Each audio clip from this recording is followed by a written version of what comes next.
तो स्टोरी की स्टार्टिंग होती है और हमें बताया जाता है कि 1300 साल पहले हीरोज की एक टीम क्लैमिटी डीमन को मारने के लिए हेल के द्वार पर आए थे। यहाँ एक जैसे दिखने वाले बहुत सारे अजीब से मॉन्स्टरों का झुंड था जो लगातार नर्क के रास्ते बाहर आते जा रहे थे। ये रेड हेयर बंदा अपने भाले का इस्तेमाल कर और मैजिक स्पेल पढ़कर उन मॉन्स्टरों पर अटैक करता है। इसके बाकी के टीम मेंबर भी अपना अपना अटैक चार्ज करके पूरी ताकत से उन मॉन्स्टरों को मारने लग गए, पर उन मॉन्स्टरों की संख्या बहुत ज्यादा थी। इस तरह के अटैक से उन्हें रोका नहीं जा सकता था। ये रेड हेयर वाला बंदा बोलता है, हमें किसी भी तरह से इन मॉन्स्टरों को रोकना होगा। अगर हम इन्हें मार नहीं सकते तो अपना लाइफ का सेक्रीफाइस देकर भी इनको यहीं पर सील करना पड़ेगा। तब पीछे से एक बंदा आता है और अपना अटैक चार्ज करके बोलता है, नहीं, तुम्हें अपनी सेक्रीफाइस देने की जरूरत नहीं पड़ेगी। इतना बोलकर वो एक मैसिव लाइट बीम उन मॉन्स्टरों की ओर मारता है। यह अटैक इतना पावरफुल था कि एक ही बार से वहां के सारे मॉन्स्टर मारे जाते हैं और इसके बाकी के टीम मेंबर बस आगे का नजारा ही देखते रह जाते हैं। ये बंदा बड़े ही कूल अंदाज में बोलता है,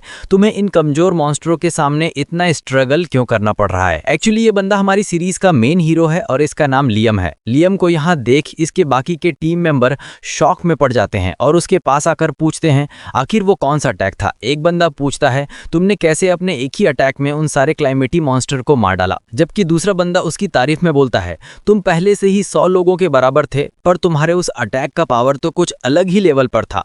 इसका मतलब क्या तुमने। तब हमारा एमसी भी जवाब देते हुए बोलता है, हाँ, मैंने पूरे के पूरे 108 एबिलिटीज को मास्टर कर लिया है। ये सुनकर उनके सभी के सभी टीम मेंबर शॉक में पड़ जाते हैं। तभी पीछे से वापस से वो सारे मॉन्स्टर उस हेल के दरवाजे से बाहर निकल आते हैं और कुछ टाइम में बड़े झुंड का रूप ले लेते हैं। तब हमारा एमसी बोलता है, अलर्ट रहो, वो मॉन्स्टर्स वापस आ रहे हैं। फिर वो अपना अटैक चार्ज करता है और वापस से एक मैसिव अटैक उन मॉन्स्टरों पे कर देता है। इस अटैक की पावर पिछले वाले अटैक से भी ज्यादा थी, जो उन मॉन्स्टरों पर लगकर एक मैसिव डिस्ट्रक्शन करता है, जिसे बाकी की टीम मेंबर बस देखते ही रह जाती है। हमारे एमसी पूरे जोश के साथ बोलता है, मैंने पूरे 108 एबिलिटीज मास्टर कर ली हैं, अब मुझे एब्सोल्यूट किंग बनने से कोई नहीं रोक सकता। वो बोलता है कि मैं इन क्लैमिटी मॉन्स्टर को अकेले ही मार दूंगा, तुम सभी पीछे रहो। इतना बोलकर वो उस हेल के गेट की ओर जाने लगता है और पास जाते ही उसे उन मॉन्स्टरों का बॉस दिखाई देता है, जो लगातार अंडे यानी कि एक प्रोड्यूस किए जा रहा था, जिसके अंदर से वही मॉन्स्टर एक एक करके बाहर आ रहे थे। ये सब देखकर हमारा एमसी बोलता है, मैं इन मॉन्स्टरों को मास प्रोडक्शन करने नहीं दूंगा। इतना बोलकर वो एक गोल्डन रोप उस मॉन्स्टर की ओर फेंकता है और उसे कसकर जकड़ लेता है, लेकिन वो मॉन्स्टर खुद को बचाता हुआ हेल के गेट से बाहर आ जाता है और पूरे गुस्से के साथ एक जोरदार एनर्जी बीम हमारे हीरो की ओर मारता है। हमारा एमसी भी अपनी पूरी ताकत लगाकर एक जोरदार अटैक उस मॉन्स्टर की ओर मारता है। उन दोनों का अटैक टकराता है और एक जोरदार धमाका होता है। हमारा एमसी फाइटिंग पोज लेते हुए बोलता है, मैं तुम्हें इस बार नहीं छोड़ूंगा। फिर अपनी पूरी ताकत से एक लाइटनिंग पंच उस मॉन्स्टर की ओर मारता है, ये बताते हुए कि हर 300 साल में ये क्लाइमेटी मॉन्स्टर हेल के दरवाजे से निकलता है और अपना एक नया फौज खड़ा कर लेता है और ये इंसानों पर अटैक करके उन्हें खा जाते हैं। ह्यूमंस बड़े ही लंबे टाइम से इस मॉन्स्टर से फाइट करते हुए आए हैं, जिसके लिए उन्होंने एक अलग से टीम बनाई है जिसका नाम है द 100 मैन यूनिट। इस मॉन्स्टर के साथ हर 300 साल में वो हीरोज वापस से रीइंकार्नेट होते हैं, खासकर इस मॉन्स्टर को मारने के लिए। हर बार ये हीरोज अपना लाइफ का सेक्रीफाइस देकर इस मॉन्स्टर को 300 सालों के लिए सील कर देते हैं और ये सिलसिला चलते रहता है। ये सब बताते हुए वो उस मॉन्स्टर का आधा साइड मार के उड़ा देता है। फिर वो अपने बॉडी से मैसिव गोल्डन ऑरा निकालता है और बोलता है कि आज मैं इस मॉन्स्टर को मारकर खत्म कर दूंगा और ये सिलसिला कभी पर बंद हो जाएगा। इतना बोलकर वो अपने सारे 108 एबिलिटीज को कंबाइन करके एक पावरफुल अटैक तैयार करता है, पर उस मॉन्स्टर को मारने से पहले ही एक रेड ऑरा उसकी बॉडी के आर पार हो जाता है और अगले ही अटैक में उसके दोनों हाथ और पैर कट के अलग हो जाते हैं और वो जोर से जमीन पे जा गिरता है। तभी वो रेड हेयर वाला बंदा, जिसका नाम मेजर दी था, अपने किलिंग ऑरा को रिलीज करते हुए बोलता है, मैं तुम्हें उस क्लाइमेटी मॉन्स्टर को मारने नहीं दूंगा जब तक कि मैं खुद उन 108 एबिलिटीज को मास्टर ना कर लूं। वो हमारे एमसी को बालों से पकड़कर उठाता है और बोलता है कि मैं तुम पर एक कर्स लगा दूंगा जिसे तुम कभी मर ना पाओ और हमेशा इस मॉन्स्टर के साथ हेल में सड़ते रहो। इतना बोलकर वो एमसी को जमीन पर पटकता है और बहुत सारे लेजर बीम से उसके ऊपर अटैक करता है। फिर एक जोरदार लात मारकर उसे हेल में फेंक देता है, जहां उस मॉन्स्टर का घर था। नीचे गिरते हुए हमारे एमसी की आंखों में इन सभी लोगों का इमेज छप जाता है जिन्होंने उसको धोखा दिया और इस मॉन्स्टर के साथ एक जगह सील कर दिया। इस पूरे जगह को सील करने के कारण उन सभी लोगों की एनर्जी खत्म हो जाती है और वो सभी हवा में मिल जाते हैं। अब यहाँ तक बहुत सारे लोगों को ये स्टोरी समझ नहीं आ रही होगी, तो मैं क्लियर कर दूं कि इस मॉन्स्टर को मारने के लिए उन हीरोज को पूरे के पूरे 108 एबिलिटीज को मास्टर करना होगा। अब वो कौन सी एबिलिटीज हैं ये तो क्लियर नहीं बताया गया, पर स्टोरी में बताया गया कि इन सभी हीरोज के पास रीइंकार्नेशन की पावर है, जिसकी मदद से ये हीरो मरने के बाद वापस जिंदा हो सकते हैं और अपनी पुरानी ताकत हासिल कर सकते हैं। जिसके बाद ये हीरो हर 300 साल के बाद उस मॉन्स्टर से फाइट करते और अपना सेक्रीफाइस देकर उस मॉन्स्टर को वापस से 300 साल तक सील कर देते, और ये सिलसिला चलते रहता जब तक कि कोई पूरे 108 एबिलिटीज को मास्टर ना कर ले और उस मॉन्स्टर को पूरी तरह मार दे। पर हमारे एमसी ने उन सारे एबिलिटीज को मास्टर कर लिया था, जिस कारण इन लोगों ने हमारे एमसी को मारकर उस मॉन्स्टर के साथ सील कर दिया ताकि ये लोग खुद वो पावर हासिल कर सके। बैक टू स्टोरी, हमारा हीरो लियाम अब इस हेल में गिर चुका था जहां वो मॉन्स्टर गुस्से से उसकी ओर बढ़ रहा था। पर लियाम के मन में अभी भी ये सवाल था कि उसकी टीम ने उसके साथ ऐसा क्यों किया। क्या ये लोग ह्यूमैनिटी की मदद नहीं करना चाहते? क्या इस मॉन्स्टर के 300 साल बाद आज़ाद होने से उन्हें कोई फायदा होगा? ऐसे कई सवाल उसके मन में थे। सीन मॉन्स्टर पर शिफ्ट होता है, जो लार टपकाते हुए लियाम के पास आता है और उसे एक ही बार में निगलने वाला था, पर वो मॉन्स्टर रुक जाता है और अपना एक नुकीला पंजा लियाम के पास लाता है। लियाम की आंखों में अभी भी डर नहीं था, वो बस सोच रहा था ये मॉन्स्टर क्या करने की सोच रहा है। अगले ही सीन में हम देखते हैं कि मॉन्स्टर ने लियाम के दोनों आंखें निकाल दी हैं और अपने सारे बच्चों को लियाम के ऊपर छोड़ दिया। ये सारे बेबी मॉन्स्टर भूखे कुत्तों की तरह लियाम पर झपटते हैं और उसे चारों तरफ से जकड़कर उसके हर एक बॉडी पार्ट को खाने लगते हैं। ये आदमखोर मॉन्स्टर उसके चेहरे को भी पकड़कर उसे जिंदा खाने लगते हैं, जिससे लियाम को असहनीय दर्द होता है, पर वो कुछ कर नहीं पाता, बस जोर जोर से चीखता रहता। उस रेड हेयर बंदे ने लियाम के ऊपर कर्स लगा रखा था कि वो कभी मर नहीं सकता और अपनी पावर भी इस्तेमाल नहीं कर सकता। जब भी ये मॉन्स्टर लियाम के बॉडी पार्ट को खाते, वो वापस से रीजनरेट हो जाता। लियाम बस इन मॉन्स्टरों के लिए एक अनलिमिटेड फूड बन गया था जो कभी खत्म नहीं होगा। हर दिन ये प्रोसेस चलता रहता है और टाइम धीरे धीरे गुजर गया। सीन शिफ्ट होता है 1200 साल बाद। लियाम अभी भी जिंदा था, उसकी बॉडी पार्ट्स को इतनी बार खाया गया था कि वो मॉन्स्टर्स उसकी बॉडी के साथ मर्ज हो गए। उसके हर एक पार्ट में बस उस मॉन्स्टर का अंश था। लियाम की आंखें अभी भी खुली थीं, जिसमें बस बदले की भावना थी। उसे वे लोग अभी भी याद थे जिनकी वजह से उसे ये सब झेलना पड़ा, पर उसे पता था कि उसकी मौत कभी नहीं होगी और वो हमेशा यहाँ फंसा रहेगा। लेकिन तभी एक रोशनी उसकी आंखों के सामने आती है, जिसके अंदर से एक आवाज़ आती है, लॉर्ड लियाम वापस आ जाओ। जिसे सुन लियाम हैरान हो जाता है, जिसके बाद उस रोशनी से वापस आवाज़ आता है, मैं तुम्हारी सोल को एक नई बॉडी में डाल रहा हूँ। जिसके बाद लियाम की सोल उसकी पुरानी बॉडी से निकल जाता है और ऐसी बॉडी में जाता है जो खुद की उल्टी पर सोया हुआ था। इस वक्त रात हो रही थी और वो नया बॉडी पानी के सामने बेजान पड़ा हुआ था। लियाम अपनी आंखें बंद करता है और सोचता है, क्या ये नया बॉडी खुद की उल्टी पर सोया हुआ था? वो उठने की कोशिश करता है पर उठ नहीं पाता। तभी पीछे से एक बंदा हंसते हुए बोलता है, देखो उस काई को अभी भी लेटा हुआ है। तब दूसरा बोलता है, कहीं ये मर तो नहीं गया? तब वो मोटा बंदा बोलता है, इस जैसे कीड़े को मारकर मैं खूनी नहीं बनना चाहता। वो मोटा आगे आता है और काय को लात मारकर उठाने की कोशिश करता है, पर काय नहीं उठता। वो नोटिस करता है कि काय अभी भी जिंदा है, इसलिए उसे उठाने के लिए उसे पानी में डुबोने का प्लान बनाते हैं। इधर काय अभी भी ये समझ नहीं पा रहा था कि ये लोग कौन है और उसके साथ क्या हो रहा है, लेकिन अचानक उसे घुटन महसूस होती है।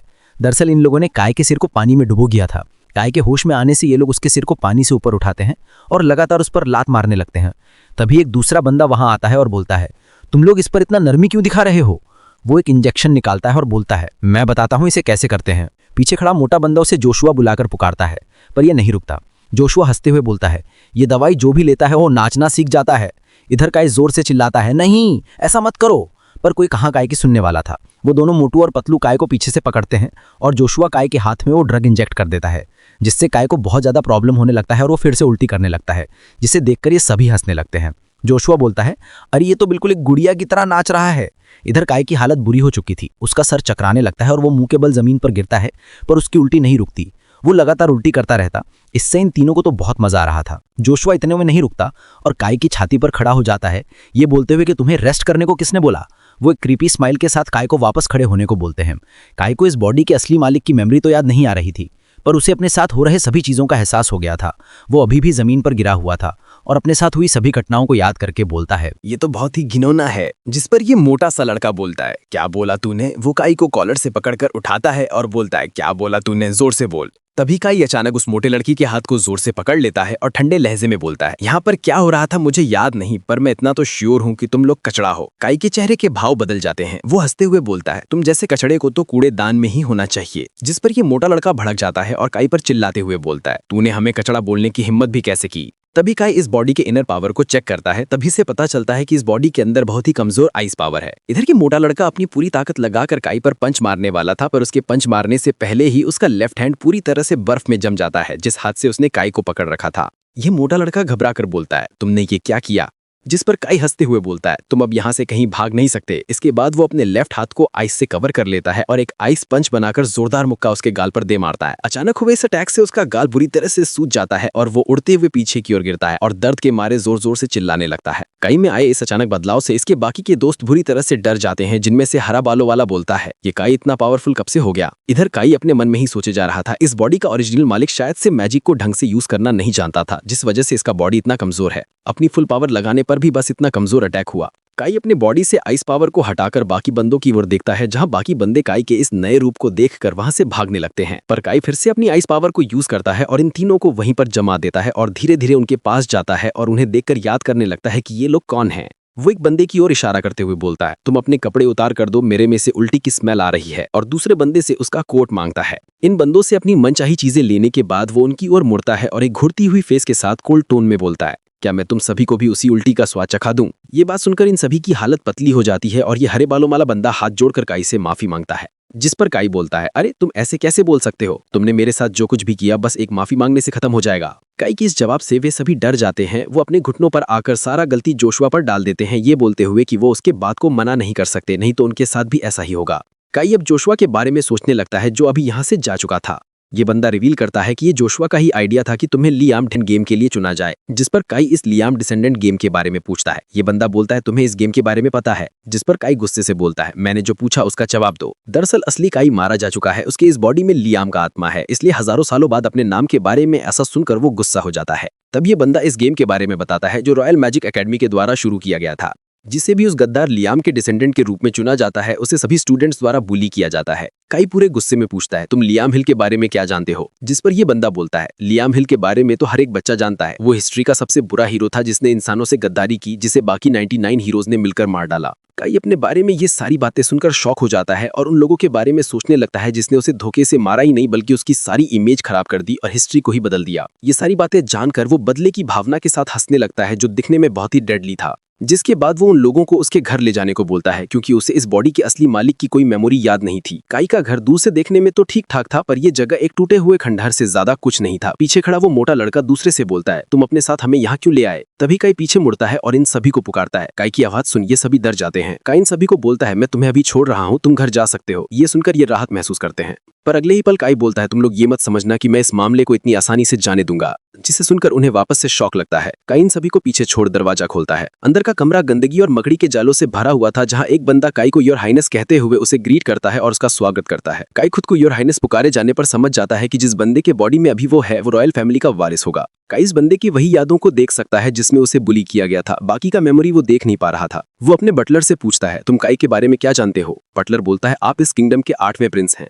जिस पर काई पूछता है तुम्हें नहीं लगता प्रिंस को रॉयल कैसल में रहना चाहिए। जिस पर बटलर बताता है कि आप किसी खास कारणों की वजह से यहाँ पर, जिस पर काई आगे का इन्फॉर्मेशन नहीं पूछता और उन बंदों के बारे में सोचने लगता है आखिर वो बंदे कौन है जो रॉयल बर्ड यानी राजा के बेटे को ऐसे ट्रीट कर रहे थे। आगे बढ़ते हुए काई इस मामले को साइड में करके अपने बॉडी के बारे में सोचने लगता है जो बहुत कमजोर है। काई के इस नए बिहेवियर से बटलर हैरानी से बोलता है रुकिए लॉर्ड काई, आपको क्या हुआ है, आप आज बहुत अलग लग रहे हैं। काई घुरते हुए नजरों के साथ पीछे मुड़ते हुए बोलता है एक मामूली से बटलर का अपने मालिक पर सवाल करने की हिम्मत कैसे हुई, क्या तुम भी मुझे बाकियों की तरह एक गिरा हुआ आदमी समझते हो। जिस पर बटलर घबराते हुए बोलता है नहीं ऐसी बात नहीं है, मुझे तो बस आपकी चिंता हो रही थी। काई एक लंबी सांस लेता है और उस बटलर को सच्चाई बताते हुए बोलता है मैं उस इंसान की तरह बिल्कुल एक्ट नहीं करूंगा जिसे तुम जानते थे। मुझे ये बताने पर अफसोस हो रहा है कि जिस काई को तुम जानते थे वो मर चुका है। आज और अभी से ये समझ लो कि तुम अब से बिल्कुल एक अलग आदमी के लिए काम कर रहे हो। ये बोलकर काई अपने कमरे में चला जाता है, बेड पर सो जाता है जहां उसे अपनी पास्ट की मेमोरी याद आती है। 2100 साल पहले दो इंसान जब चारों तरफ से मॉन्स्टरों से घिरे हुए थे, जिनमें से एक वही रेड हेड बंदा और दूसरी उसकी बहन थी। ये दोनों चारों तरफ से मॉन्स्टरों से घिरे हुए थे और अचानक आए एक मॉन्स्टर के अटैक से ये रेड हेड बंदा बुरी तरह घायल हो गया और दीवार से जा टकराया। इसकी बहन भी मॉन्स्टरों के चपेट में आ गई थी। ये लोग असहाय बस मौत का इंतजार कर रहे थे। उस टाइम लियाम वहां पर आया और अपने एक ही अटैक से सारे मॉन्स्टरों को मार गिराया और इन दोनों की जान बचाई। वो लियाम ही था जिसकी वजह से ये दोनों जिंदा बचे थे। इसी ने इन दोनों को हील किया। ये दोनों तो सबसे छिपकर बस अपने लिए इन्हेंसमेंट मटेरियल लेने के लिए यहाँ आए थे। ये रेड हेड बंदा लियाम से जलता था, पर फिर भी लियाम ने उससे दोस्ती का हाथ बढ़ाया, जिसके बाद से ही इस रेड हेड बंदे ने लियाम से दोस्ती की थी और पहली बार उससे हाथ मिलाया था। तभी काई की नींद टूट जाती है और वो उठकर बैठा जाता है और उन्हीं कमनों को ढूंढकर अपनी ताकत वापस छीनने के बारे में सोचने लगता है। पर पहले वो सबसे पहले काय का शुक्रिया अदा करना चाहता है जिसने अपनी बॉडी लियाम को दिया। अगले सुबह काय के पैलेस को दिखाया जाता है जहां काय नाश्ता करने के लिए टेबल में बैठा था। नाश्ते में उसे पिछले दिन की तरह ही 2 ब्रेड, 1 सूप और चाय दिया गया था। इस खाने का टेस्ट भी अच्छा नहीं था। सूप पीते ही काय का मुंह लटक जाता है। बटलर भी ये सब देख परेशान हो जाता है, पर वो भी सब में कुछ कर नहीं सकता। इस घर में उस बटलर के अलावा काय के साथ कोई नहीं रहता और बटलर की कुकिंग भी कुछ खास नहीं है, जिस पर काय भी अपने एक कंडीशन के बारे में सोचकर अफसोस जताता है, जिसे देख बटलर इन सभी के लिए खुद को दोषी मानने लगता है। जिस पर काय उसे बोलता है इस सब में उसकी कोई गलती नहीं है और उसे माफी मांगने की जरूरत नहीं है। वो मन ही मन बोलता है ये सब तो उसकी ही किस्मत है। जिसके बाद वो उसी खाने को खाने लगता है और सोचता है इस खाने की क्वालिटी को जल्द से जल्द बढ़ाना पड़ेगा। सुबह वो वापस से अपने एकेडमी आ जाता है जहां सभी बच्चे एक दूसरे से बात करने में बिजी थे और काय बस ये सोच रहा था कि वो अपने सारे एनिमी को किस तरह से पहचानेगा। उसे तो अपनी सारी मेमोरी याद नहीं है। तभी उसके पीछे से जोशुआ अपने बंदों के साथ वहां आता है और काय को बोलता है आखिर तुम यहाँ आ ही गए काय। काय भी उसे देख सोचने लगता है तो ये वही बंदा है जिसने असली काय को बुली किया था। जोशुआ वहां आकर बोलता है मैंने सुना तुमने कल मेरे बंदों की हालत खराब कर दी थी, लगता है तेरे में कुछ ज्यादा ही अकड़ आ चुका है, तुम्हें फिर से सबक सिखाना पड़ेगा।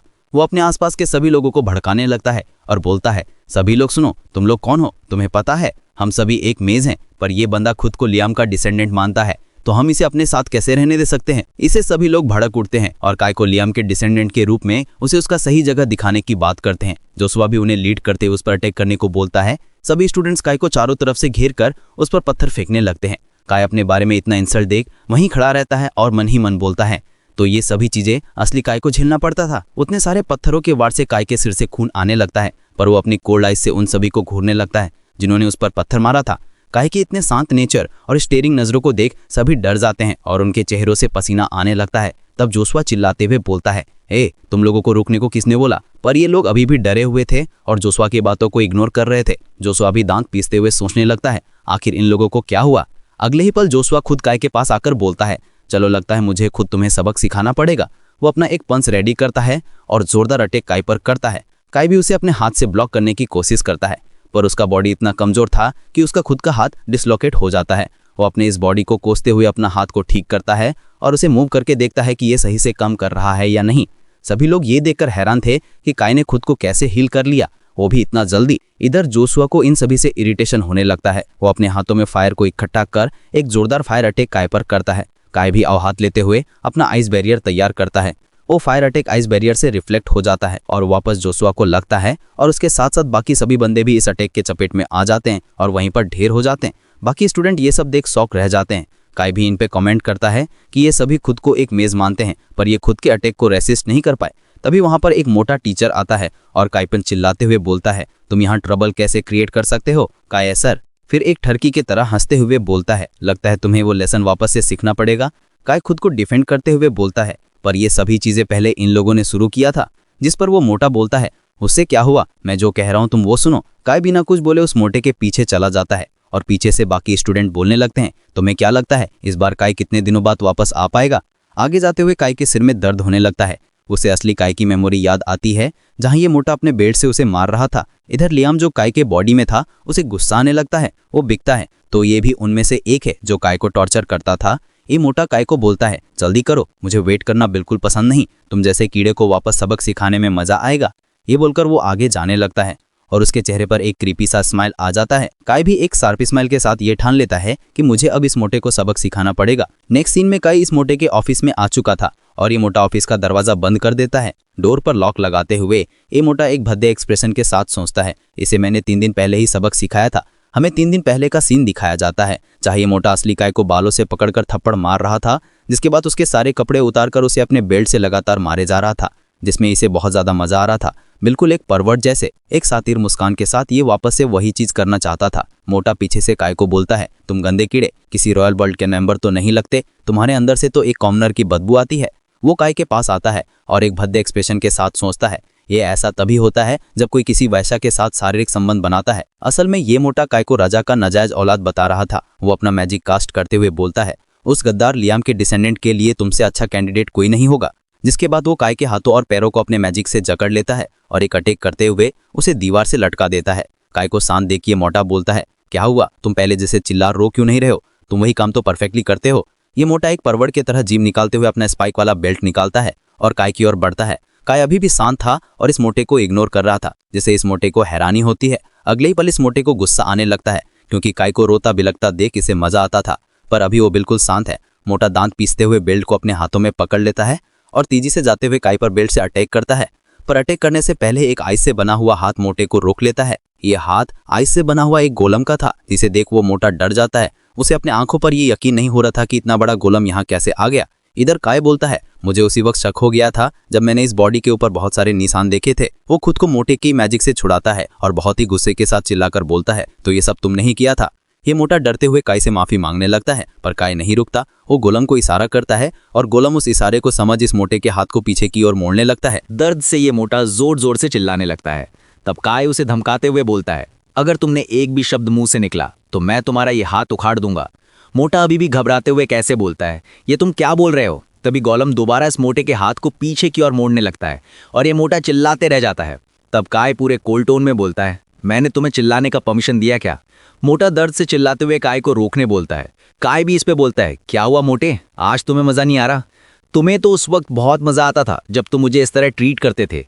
तब मोटा खुद को डिफेंड करते हुए बोलता है, ये तो तुम्हारे एजुकेशन का एक पार्ट था। फिर वो खुद अपने मुंह को बंद कर लेता है, इस डर से कि काय भी उसके साथ ऐसा कर सकता था। काय एक विलेन की तरह हंसते हुए बोलता है, तो तुम्हारा मतलब किसी को बेल्ट से मारना तुम्हारे एजुकेशन का एक पार्ट है? तब मुझे फिर से दिखाओ और प्रूव करो कि ये किस तरह का एजुकेशन है। अब मोटे के पास शब्द नहीं बचे थे, वो हकलाने लगता है। काय उसके बेल्ट की ओर इशारा करते हुए बोलता है, तो चलो तुम भी खुद को कोड़े मार के दिखाओ। मोटा डरते हुए बोलता है, नहीं नहीं, मैं ऐसा नहीं कर सकता। तब काय एक शार्प आइस उस पर मारता है, जो उसके फेस के साइड से निकल जाता है, जिससे मोटे की हालत पतली हो जाती है। इधर काय अपना मैजिक फॉर्मेशन बनाते हुए बोलता है, तो तुम वो काम खुद करोगे या मुझे ये काम करना पड़ेगा? काय एक डेडली लुक के साथ हंसते हुए मोटे को बोलता है, अगर मैंने ये खुद किया तो मैं गारंटी नहीं लूंगा कि तुम जिंदा बचोगे या नहीं। ये मोटा भी डरते हुए बोलता है, मैं ये काम खुद कर लेता हूँ। तब काय भी हंसते हुए बोलता है, तो चलो अपना काम शुरू करो और खुद पर कोई रहम मत दिखाना। वो पास रखी सोफे में किंग की तरह बैठ जाता है। इधर वो मोटा अपनी सारी कपड़े उतार लेता है, बस लंगोट को छोड़कर, और अगले पल से ही वो खुद को जोर जोर से कोड़े मारने लगता है। कोड़े खा खाकर उसका पीठ छिल चुका था और वो जोर जोर से चिल्ला रहा था। मोटा रुक जाता है, उसके अंदर और दर्द सहने की पावर नहीं थी। वो काय को बोलता है, इतना काफी होगा ना? काय भी, हाँ, बस ऐसे ही 100 कोड़े और मारो बस। ये सुन के मोटे की आंखों से नदी निकल आती है। उसे ऐसा फील होने लगता है कि उसके सिर पर बिजली गिरने वाली है। कुछ देर बाद मोटा खुद को 100 कोड़े मार लेता है। उसका पीठ अब बुरी तरह से इंजर्ड हो चुका था। उसके अंदर इतनी पावर भी नहीं थी कि वो खड़ा हो पाए। मोटा रोता बिलखता बोलता है, मैंने खुद को 100 कोड़े मार लिए, पर फिर भी तुम मुझे ऐसी नज़रों से क्यों देख रहे हो? जिस पर काय बोलता है, मेरा मूड नहीं है अभी इतनी आसानी से तुम्हें छोड़ देने का। उसकी शार्प और कूल नज़रों को देखकर मोटे को पता चल जाता है कि उसके मन में कुछ और भी चल रहा है, जिसे देखकर मोटा भी लाइक रो रो कर पिघलने लगता है। अगले सीन में वो मोटा टीचर लंगोट पहने आइस के पिलर पर लटका हुआ था, जिसके नीचे आइस से बने हुए बहुत ही शार्प ऑब्जेक्ट्स थे। सभी बच्चों ने चारों ओर से घेरिए सोचने लगते हैं, आखिर यहाँ पर हो क्या रहा है? ये मोटा उस पिलर को कस के पकड़कर जोर जोर से चिल्लाने लगता है, कोई मेरी मदद करो। इधर काय मोटे को बोलता है, सभी स्टूडेंट के सामने ये कन्फेस करो कि तुमने काय के ऊपर कौन कौन से टॉर्चर किए हैं। मोटा भी चिल्लाते हुए बोलता है, पहले मुझे नीचे उतारो। काय उसकी एक नहीं सुनता, फिर एक चुटकी बजाता है, जिससे वो आइस का पिलर जल्दी से पिघलने लगता है, जिसे देख मोटे की फटके 4 हो जाती है और वो जोर जोर से चिल्लाने लगता है, कोई मुझे बचाओ। इधर काय पूरे एटीट्यूड के साथ बोलता है, अगर तुमने जल्दी नहीं की तो तुम जिस जगह पर बैठे हुए हो वहां का आइस पिघल जाएगा। मोटा भी चिल्लाते हुए सभी को बताता है कि मैंने काय को फिजिकल पनिशमेंट दिया है, पर काय को इससे संतुष्टि नहीं मिलती। वो पूरे डिटेल के साथ बताने को बोलता है। मोटा टीचर रोते हुए सभी को बताता है कि उसने काय को नंगा कर अपनी बेल्ट से मार मार कर तब तक टॉर्चर किया जब तक मेरा मन भर नहीं गया, और मैं ऐसा एजुकेशन गाइडेंस के नाम पर करता था, पर सच बात यह है कि इसमें मुझे बहुत ही मजा आता था। अब काय को ये आंसर सही लगता है और बाकी स्टूडेंट भी मोटे की बातों को सुनकर बातें बनाने लगते हैं। आखिर कोई ऐसा कर कैसे सकता है बस खुद के मजे के लिए? मोटा भी और स्पेसिफिक डिटेल्स के साथ बताता है, मैं एक पर्वर्ट हूँ, मुझे स्टूडेंट को बेल्ट से मारने से प्लेजर मिलता है। वो ये बात जोर जोर से चिल्लाकर सभी को बता रहा था। वो रोते हुए काय को बोलता है, मैंने अपनी गलती सभी के सामने मान ली है, अब मुझे नीचे उतारो। उसकी बातें सुन सभी स्टूडेंट बातें बनाने लगते हैं। कोई बोलता है, आखिर एक टीचर ऐसा कैसे कर सकता है? तब दूसरा स्टूडेंट बोलता है, ये बंदा खुद को सबके सामने जलील कर इस अकेडमी में तो नहीं रह पाएगा। तीसरा बोलता है, मुझे लगता है कि इस टीचर को अकेडमी से ही निकाल दिया जाएगा। इधर काय इन सभी की बातों को ध्यान से सुनता है और पीछे मुड़कर उन लोगों को बोलता है, तुम लोगों को ये सुन के मजा आ रहा है क्या? ये सुनकर वो स्टूडेंट डर जाते हैं और कुछ समझ नहीं पाते कि आगे क्या बोलना है, क्योंकि ये लोग भी कम नहीं थे काय को बुली करने में। काय भी इधर स्माइल करते हुए बोलता है, लियम का डिसेंडेंट, यही बोलकर तुम लोग मुझे पुकारते थे ना। ये सुनकर वहां के सभी स्टूडेंट्स घबराने लगते हैं। काय जोर से चिल्लाते हुए बोलता है, तुम लोग भी कोई कमी नहीं छोड़ी मुझे इस तरह बुली करने में। वो मोटे की ओर इशारा करता हुआ बोलता है, जिसने भी मुझे इस तरह बुली किया था उन सभी की हालत भी ऐसा ही होगा। वो सभी को धमकाते हुए बोलता है, मैं उन सभी लोगों से चुन चुन कर सजा दूंगा जो इस मोटे के साथ मिले हुए थे। काय पूरा रिवेंज ऑरा के साथ इन लोगों को तीखी नजरों से घूरने लगता है। वो सभी को बोलता है कि आज के बाद डर के साथ जीना सीख लो, जब तक कि तुम्हारा दिन ना आ जाए और मैं तुम्हें तुम्हारी करतूतों के लिए सजा ना दे दूं। काय की इस धमकी भरी आवाज से सारे स्टूडेंट के मन में डर बैठ जाता है कि पता नहीं आगे उनके साथ क्या होगा। इधर जोशुआ जो अभी भी इंजर्ड था अपने गैंग के साथ वहां आता है और मनी मन सोचने लगता है कि वो कमीना काय जरूर से इन सभी के साथ मजाक कर रहा होगा। वो इतने सारे स्टूडेंट के साथ ऐसा नहीं कर सकता। जोशुआ इस वक्त गुस्से से तिलमिला रहा था और उसके पीछे से एक लड़की ये सब कुछ देखे जा रही थी, जो ये सब देखकर बोल रही थी कि ये कितना पैथेटिक है। सीन शिफ्ट होता है प्रिंसिपल के ऑफिस में, जहां प्रिंसिपल काय को उसकी हरकतों के लिए डांट रहे थे, ये बोलते हुए कि एक स्टूडेंट का अपने टीचर को सभी के सामने इस तरह जलील करना इस एकेडमी के इतिहास में पहली बार हुआ है। ऐसा पहले कभी नहीं हुआ था। वहां के बाकी टीचर्स भी काय के खिलाफ थे, जिनमें से एक टकला टीचर बोलता है, काय सर तुम इस तरह का एटीट्यूड कैसे रख सकते हो। इधर काय इन सभी की बातों को सुनकर गुस्सा हो चुका था और उन्हें गुस्से भरी नजरों से घूर रहा था। काय के इस तरह के एटीट्यूड को देख ये सब भी हैरान रह जाते हैं। काय अपनी सफाई देते हुए बोलता है, मैंने ऐसा इसलिए किया क्योंकि वो मोटा टीचर मुझे जानबूझकर लेसन के नाम पर फिजिकली टॉर्चर किया करता था। वो मुझे तब तक मारता था जब तक उसका मन नहीं भर जाता था, वो भी मेरी किसी गलती के, बस अपने मजे के लिए। काय की इन बातों को सुनकर ये तीनों हंसने लगते हैं और उसकी बातों को अनसुना कर काय को बोलते हैं, मिस्टर पियर्स वही मोटा एक रिस्पेक्टेबल टीचर है, वो ऐसा कुछ नहीं कर सकता। जिस पर काय गुस्से से हैवी टोन में बोलता है, उसने अपनी गलती सभी के सामने मान ली, तब भी तुम यही कहना चाहोगे। जिस पर प्रिंसिपल बोलता है, तुमने उसे टॉर्चर करके ऐसा करने को बोला था, नहीं तो वो ऐसा कभी नहीं बोलते। तब ये टकला इस लेडी टीचर केलर को बोलता है, मिस केलर ये आपकी रिस्पॉन्सिबिलिटी है कि आप इस मैटर को संभाले। केलर भी माफी मांगते हुए बोलती है, ये मेरी गलती है कि मैंने इसे इतनी छूट दे रखी है। काय तो झूठ बोलने में माहिर है। कुछ महीने पहले ये मेरे पास आया था और झूठ बोलते हुए अपने क्लासमेट को फंसाना चाहता था कि उन्होंने इसे बुली किया है। ये सुनकर प्रिंसिपल चिल्लाते हुए बोलता है, झूठ बोलना और किसी को भी फिजिकल पनिशमेंट देना हमारे एकेडमी के रूल्स के खिलाफ है। जिस पर ये लेडी टीचर केलर भी प्रिंसिपल को मक्खन लगाते हुए बोलती है, आपने सही कहा प्रिंसिपल, इसे जरूर सजा मिलना चाहिए। फिर एक क्रीपी स्माइल के साथ बोलती है, ये ऐसा इसलिए कर रहा है क्योंकि इसे कोई पसंद नहीं करता, इसलिए ये दूसरों को फंसाना चाहता है। लियम जो अभी काय के बॉडी में था बिना डरे इस लेडी टीचर केलर के पास आता है और उसे घूरते हुए बोलता है, तो तुम ही हो जिसने काय की बातों को अनसुना कर दिया और उसे इस तरह बुली होने दिया। टीचर केलर भी गुस्से से मुंह बनते हुए बोलती है, क्या तुम मुझे धमकाने की कोशिश कर रहे हो। वो सीधा प्रिंसिपल के पास जाती है और काय को एकेडमी से निकालने को बोलती है। प्रिंसिपल भी हंसते हुए बोलता है, क्यों नहीं, मैं ऐसे ही करूंगा। केलर काय को बोलती है, ये तुम्हारा सपना था ना कि तुम एक नेशनल रिकवरी मेजबान बनो, पर मुझे ये बताने में अफसोस हो रहा है कि तुम्हारा ये गोल बस एक सपना बनकर रह जाएगा। लियाम ये सुनकर सोचता है, क्या एक रिकवरी मेज बनना काय का ड्रीम था।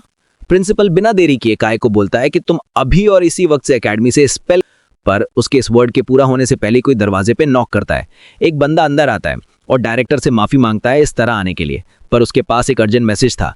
वो ये मैसेज सीधे डायरेक्टर के कान में जाकर बताता है, जिसे सुनकर डायरेक्टर को झटका लगता है और काय के सामने उसका मुंह बंद हो जाता है। काय ये सभी कुछ पीछे से देख रहा था। डायरेक्टर सीधे काय को बोलता है, मैं तुम्हें इस बार सिर्फ वार्निंग देकर छोड़ रहा हूँ, अगले बार से ध्यान रखना। ये बात सुनकर वहाँ खड़े बाकी टीचर्स भी शॉक में पड़ जाते हैं। टीचर केलर हैरानी से डायरेक्टर से पूछती है, क्या आप उसे एकेडमी से निकालने वाले नहीं हैं? डायरेक्टर जवाब नहीं देता और सिर पकड़कर बैठ जाता है। इससे टीचर केलर गुस्से से लाल पीली होकर डायरेक्टर को चिल्लाकर बोलती है, उसने एक इनोसेंट टीचर को लगभग मार डाला था और आप उसे यूं ही जाने दे रहे हैं। डायरेक्टर भी चिल्लाकर बोलता है, चुप रहो, ये लॉर्ड कैथ का डायरेक्ट ऑर्डर था। ये सुनकर किलर का भी पसीना छूटने लगता है। काय भी बात सुन लेता है और वो इस बंदे कैथ के बारे में सोचने लगता है। डायरेक्टर काय को धकेलते हुए अपने ऑफिस से बाहर निकलने लगता है और बाकी दोनों अपना सिर पकड़कर सोचने लगते हैं। थोड़ी देर में काय को ऑफिस के बाहर निकाल दिया जाता है। काय सोचने लगता है, आखिर वो डायरेक्टर इतनी जल्दी अपना फैसला कैसे बदल लिया, और वो विच केलर, क्या वो भी शामिल थी काय को टॉर्चर करने में? मुझे असली काय की सारी मेमोरी को जल्द से जल्द रिकवर करना होगा। ये सोचते हुए आगे बढ़ने लगता है। तभी उसे किसी के आने की आवाज आती है। ये वही लड़की थी जिसे हमें पहले दिखाया गया था। हमें इस लड़की के फेस को दिखाया जो दिखने में बहुत ही प्रीटी और सुंदर थी, पर काय का मामला अलग था। इस लड़की को देखो सोच में डूब जाता है। उसे अपनी पास्ट की मेमोरी दिखने लग जाती है, जब वो धोखेबाज हीरोज की टीम ने मिलकर लियाम पर अटैक किया था। लियाम जमीन में गिरा हुआ था, उसके हाथ और पैर कट चुके थे और वे लोग उसका मजाक उड़ा रहे थे, ये बोलते हुए कि आपको हमारी सर्विस कैसी लगी एब्सोल्यूट किंग। उस टीम में एक लड़की भी थी जिसका नाम वॉयलेट था। वो उस रेड हेयर्ड बंदे के बोलने पर खुशी से अपने मैजिक स्पेल को क्रिएट कर लियाम पर अटैक किए जा रही थी और लास्ट में उस रेड हेयर्ड कमीने ने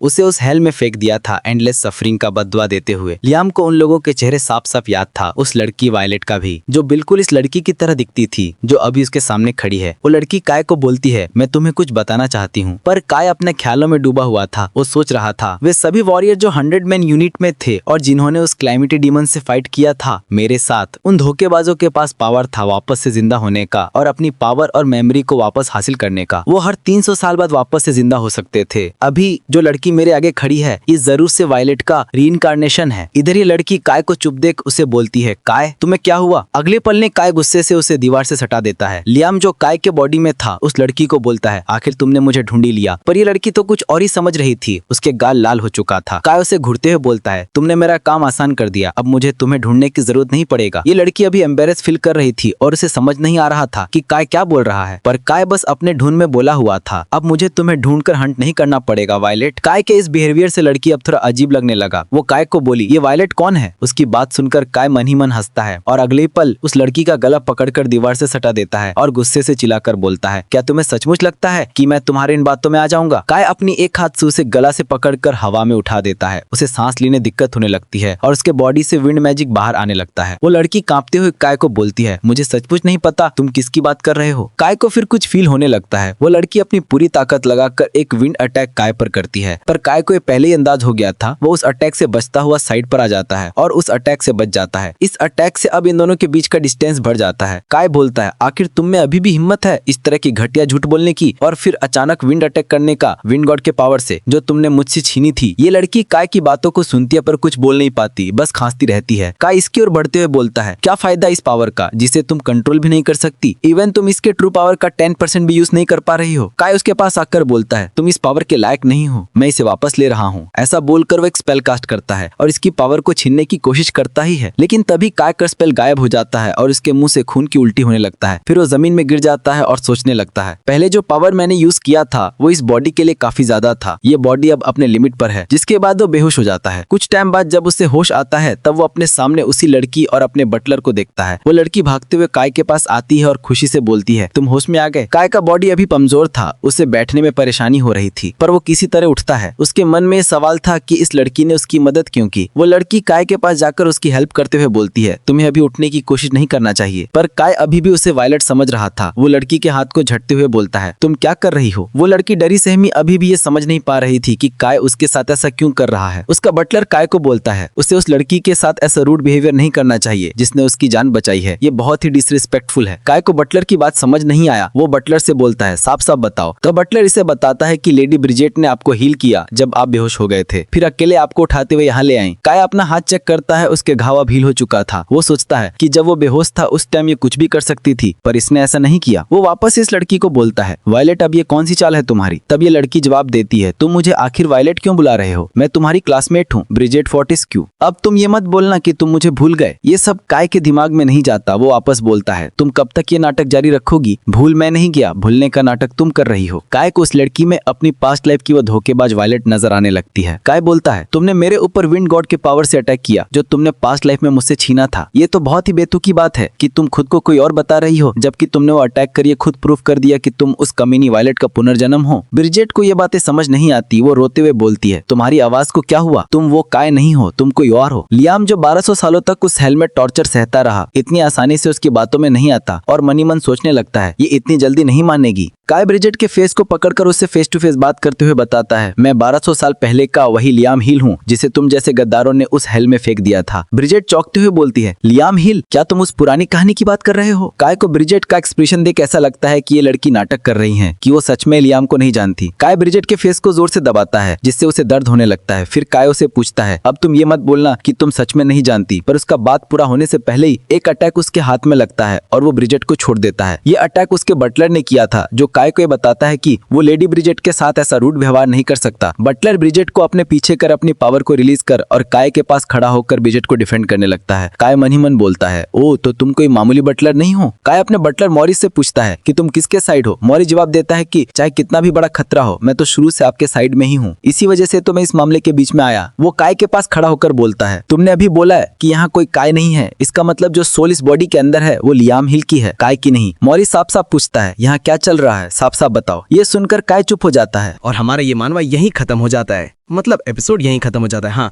इस मानवा का अभी 8 एपिसोड ही आया है, आगे जब 2 से 3 एपिसोड आएगा तब मैं उन्हें एक साथ एक्सप्लेन कर दूंगा। बस तुम लोग है ना सपोर्ट दिखाते रहना, और चैनल पे नए हो तो लाइक, सब्सक्राइब और हाइप जरूर कर देना। आपका सपोर्ट ही मुझे मोटिवेट करता है नए वीडियो बनाने के लिए। तो चलो मिलते हैं अगले वीडियो में। Stay safe, take care and good bye.